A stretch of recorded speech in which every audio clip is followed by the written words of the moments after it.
el corazón de la Ciudad de México, donde el ruido moderno intenta maquillar las cicatrices del pasado, se alza un edificio cuyos muros parecen absorber la luz. No nació como un simple penal, ni como un capricho arquitectónico del Porfiriato. Nació como un palacio del poder, una obra monumental pensada para mostrar al mundo que México podía construir estructuras tan imponentes como las de Europa. Sus creadores lo imaginaron como una joya de orden, disciplina y modernidad. Un recinto donde la ley, en teoría, vigilaría cada esquina, pero la historia tenía otros planes. Y así, aquel coloso geométrico, pulido como un diamante negro, terminó adquiriendo un nombre que aún hoy provoca un escalofrío en el palacio. Negro de Lecumberrian fue levantado con una precisión casi obsesiva. Sus muros, altos y severos,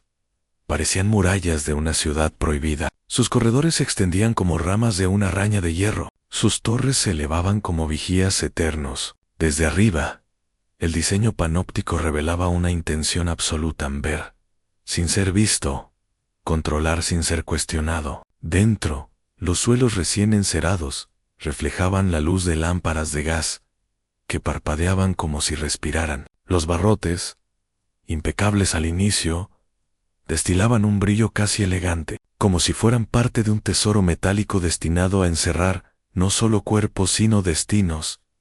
En aquellos primeros años, las autoridades porfirianas lo presentaron como un símbolo del progreso nacional. Los periódicos hablaban de él como la prisión más moderna de América Latina. Diplomáticos y miembros de la élite recorrían sus pasillos con la misma fascinación con la que se visitan los palacios europeos. En los informes oficiales, Lecumberri era descrito como un monumento a la justicia y al orden, un edificio que representaba el triunfo del Estado sobre el caos. Pero, como ocurre con todas las grandes fortunas, con los imperios brillantes y los palacios deslumbrantes, su esplendor inicial ocultaba una grieta profunda, y esa grieta comenzó a crecer desde el primer día, porque mientras más alto se eleva un ideal, sea una familia poderosa, una hacienda dorada o un palacio de hierro, más brutal puede ser su caída. Lecumberri no sería la excepción. Las primeras sombras llegaron en silencio, un custodio que pedía dinero para conseguir privilegios, un director que alteraba expedientes, un político que ordenaba encierros discretos sin juicio alguno. Poco a poco, el edificio que había nacido como símbolo de perfección se fue contaminando de corrupción, superstición y violencia. Sus muros, que al principio parecían mármol oscuro, comenzaron a impregnarse de historias que nadie quería contar en voz alta. Al caer la noche, los pasillos ya no eran corredores de vigilancia, sino túneles de lamento. Las lámparas se balanceaban con un temblor extraño. Las celdas susurraban nombres, y el palacio entero comenzó a adquirir una vida propia, una personalidad sombría, como si el hierro y la piedra hubieran despertado. Lecumberri dejó de ser un edificio para convertirse en un organismo, uno que respiraba miedo, que devoraba esperanzas, que acumulaba secretos como un banquero, colecciona monedas antiguas. Así, inició la tragedia que hoy conocemos, la transformación de un palacio del poder en un agujero negro que consumió a miles, que arruinó carreras, que destrozó familias enteras, que silenció voces y que se convirtió, el tiempo, en una de las ruinas morales más profundas del país. Y ahora, en este documental, abriremos sus puertas nuevamente, entraremos a sus corredores olvidados, escucharemos sus historias prohibidas y revelaremos cómo un monumento creado para ser orgullo nacional terminó siendo una advertencia eterna sobre la ambición, la corrupción y el poder sin límites. Antes de continuar, te invito a apoyar esta investigación. Deja tu like y suscríbete para que sigamos explorando las fortunas perdidas, los palacios caídos y las tragedias que México prefirió enterrar. Para comprender la tragedia del Palacio Negro, no basta con observar sus muros desde afuera, es necesario descender a su interior, a su historia viva, a ese engranaje oscuro que comenzó a girar mucho antes de que los presos ocuparan las celdas. Lecumberri nació como un proyecto impecable, una obra maestra del orden porfiriano, diseñada para ser un ejemplo de civilización ante el mundo. Los planos eran tan precisos que parecían partituras de una sinfonía en radios que convergían en un punto de control, pasillos que se cruzaban como venas de un organismo, torres que vigilaban a todas horas. Pero ningún imperio, por más perfecto que parezca, puede escapar al destino cuando su cimiento real no es la justicia, sino el poder. Durante sus primeros años, los informes oficiales hablaban de disciplina y progreso, pero dentro, la realidad era distinta. Los custodios, casi siempre mal pagados, empezaron a cobrar favores a cambio de comida sombra o silencio. La corrupción se filtró como humedad en los cimientos, y lo que al inicio fue una rendija, pronto se convirtió en una grieta profunda a cambio de unas monedas. Un preso podía obtener una cobija extra. Por unas pocas más, podía evitar una paliza. Con suficiente dinero, podía desaparecer de los registros por unas horas en el palacio. Concebido como ejemplo de modernidad, comenzó a transformarse en un mercado clandestino. Los pasillos, antes impecables, acogieron intercambios furtivos. Las oficinas se convirtieron en salas de negociación. Las celdas, en pequeños feudos regidos por internos con poder. Todo tenía precio. Nada tenía ley, pero la ruina moral no llegó sola. Llegó acompañada de una figura que sería decisiva en la tragedia: un intermediario clandestino. Un operador sin rango oficial, conocido solo como el licenciado. Nadie sabía quién lo había traído. Nadie sabía para quién trabajaba. Lo único seguro era que conocía cada rincón, cada guardia, cada vulnerabilidad del edificio. Era un arquitecto de favores, un traficante de influencia, un vendedor de milagros. Prometía acelerar procesos, reducir condenas, abrir puertas que nadie más podía abrir. Y, por supuesto, nada era gratis. Su negocio creció tanto que Lecumberri empezó a parecer menos un penal y más una hacienda en decadencia, donde cada quien buscaba salvar lo suyo, mientras los muros crujían bajo el peso del desorden. Como un gran latifundio del infierno, cada actor, custodios, internos, directores, jueces externos, tomó para sí una parte de la estructura, exprimiéndola como si fuera una mina de plata a punto de agotarse y como ocurre en todas las fortunas malditas, llegó el momento en que la ambición desbordada abrió la puerta final, la aparición de una inversión imposible, una promesa que sedujo a toda la cadena de poder dentro del penal. El licenciado afirmó tener contactos capaces de borrar expedientes completos, liberar a figurados políticos e incluso asegurar cargos públicos a quienes lo apoyaran. La idea era simple: invertir grandes sumas en esta operación secreta y obtener beneficios extraordinarios. Fue un espejismo tan brillante como peligroso. Funcionarios menores hipotecaron sus ahorros, directores desviaron fondos, custodios participaron con dinero que no tenían. Incluso algunos internos consiguieron recursos del exterior para unirse, y como toda estafa bien ejecutada, la caída fue brutal. El licenciado desapareció. Los pagos no llegaron. Los favores prometidos jamás se cumplieron. Lo que quedó fue un palacio plagado de deudas internas, amenazas cruzadas, expedientes manipulados y una tensión que se extendió como pólvora por todas las celdas. La corrupción ya no era un rumor, era un incendio. Los directores se acusaban entre sí, los custodios intentaban borrar sus rastros, los internos se dividían en bandos, y Lecumberri, aquel gigante orgulloso que nació para simbolizar control, se desmoronó en pocos años, como una fortuna mal administrada, como un linaje que pierde haciendas, minas y prestigio por culpa de un solo error fatal: las fiestas clandestinas, los banquetes improvisados, los favores comprados, los privilegios otorgados bajo la mesa. Todo quedó reducido a cenizas cuando el gobierno decidió intervenir. Pero para entonces, la ruina ya estaba consumada. Lecumberri no era un palacio moderno, era un cuerpo enfermo, un imperio que había caído desde lo más alto hasta lo más profundo, dejando tras sí un rastro de tragedias humanas, y bajo sus pisos fríos, entre túneles olvidados y habitaciones selladas, quedaron los restos de un sistema que intentó crecer demasiado rápido y terminó devorándose a sí mismo. Un imperio sin corona, un palacio sin gloria, un monumento construido para el poder y consumido por él.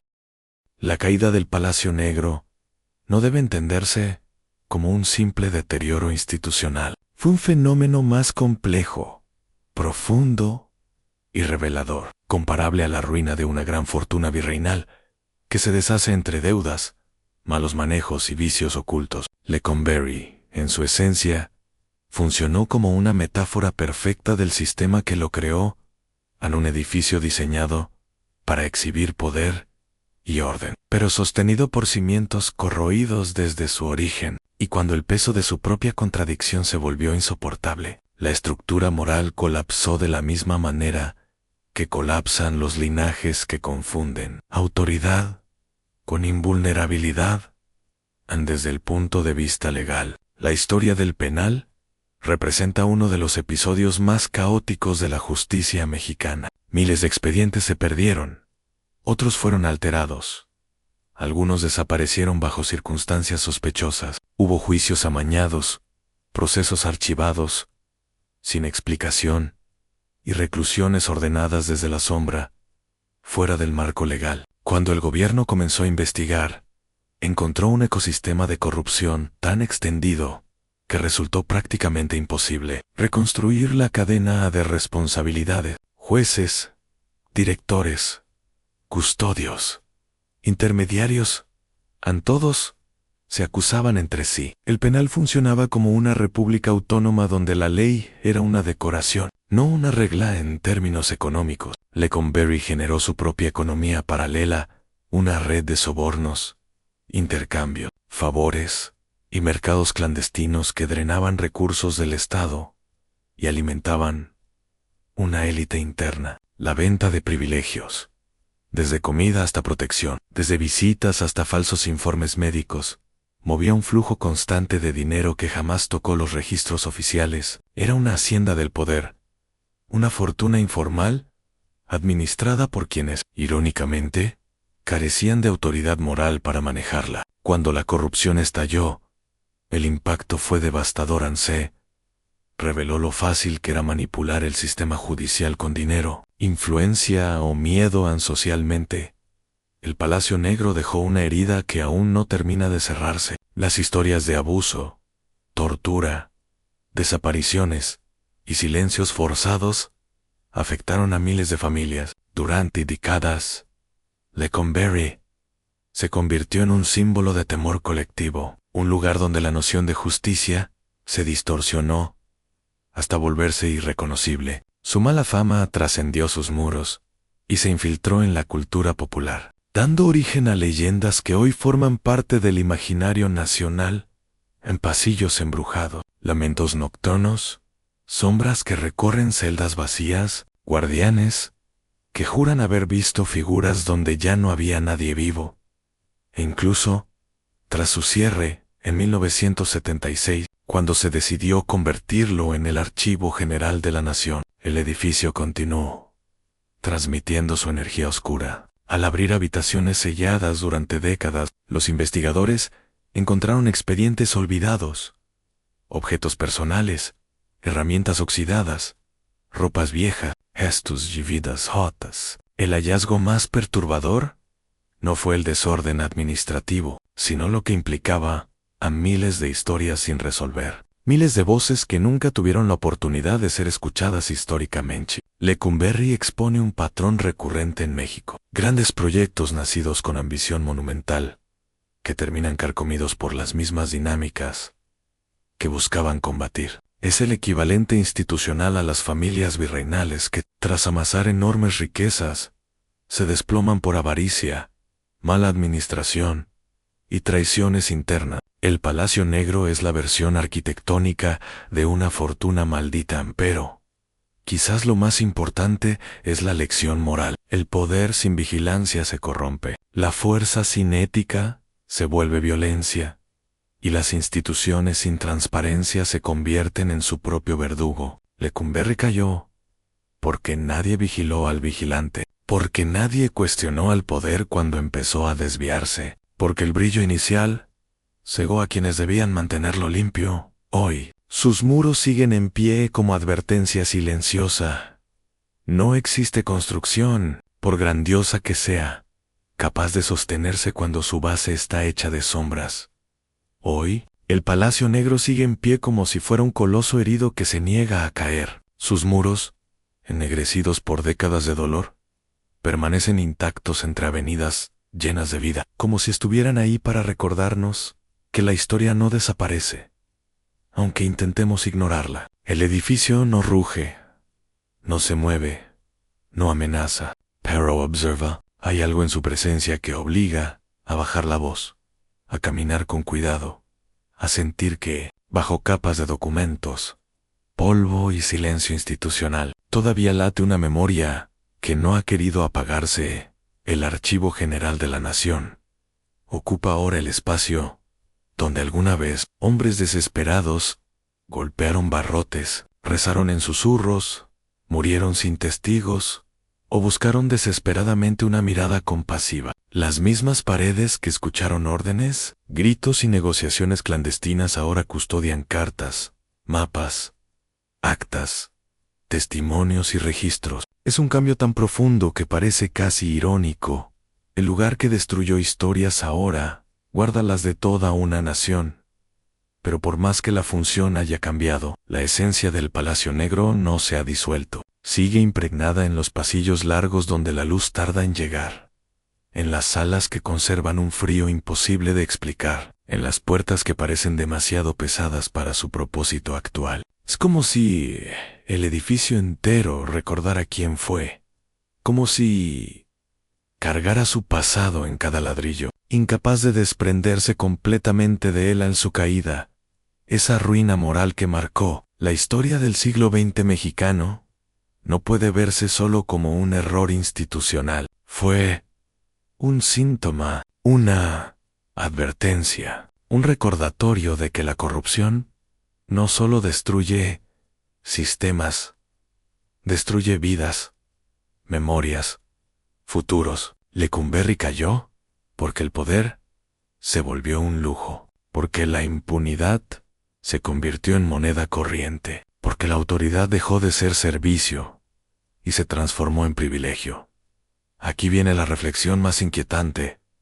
El Palacio Negro no cayó por accidente. Cayó porque nadie lo detuvo a tiempo durante décadas. México permitió que aquel lugar se degradara, que se llenara de injusticias, que se corrompiera hasta el hueso. Lecumberri es el monumento a lo que ocurre cuando el deber se vuelve una formalidad y la responsabilidad una palabra vacía. La ruina de este penal no fue la ruina de un edificio. Fue la demostración de que ninguna estructura, por espectacular que sea, puede sobrevivir cuando quienes la sostienen abandonan su ética hoy. Quienes caminan por sus pasillos pueden sentirlo. No es superstición, no es mito. Es historia viva, es un eco, un recordatorio de que lo que alguna vez fue fortaleza del poder, terminó convertido en mausoleo de sus excesos. Por eso, este cierre no pretende ofrecer consuelo, pretende ofrecer conciencia. Lecumberri nos obliga a mirar la herida sin adornos, a reconocer que ningún imperio, ni económico, ni político, ni institucional, es eterno cuando se alimenta de sombras. Nos recuerda que el verdadero poder no se sostiene con muros altos, sino con principios altos. Que la riqueza de un país no se mide por sus palacios, sino por su justicia. Y entonces surge la pregunta inevitable, la que este documental deja suspendida en el aire como una campana que no termina de resonar. ¿Qué hacemos con el pasado cuando el pasado no ha terminado de hablar? ¿Lo escondemos? ¿Lo veneramos? ¿Lo veneramos? ¿Lo escuchamos? ¿O simplemente aprendemos de él para no repetirlo? Te lo pregunto directamente a ti, que llegaste hasta el final de esta historia.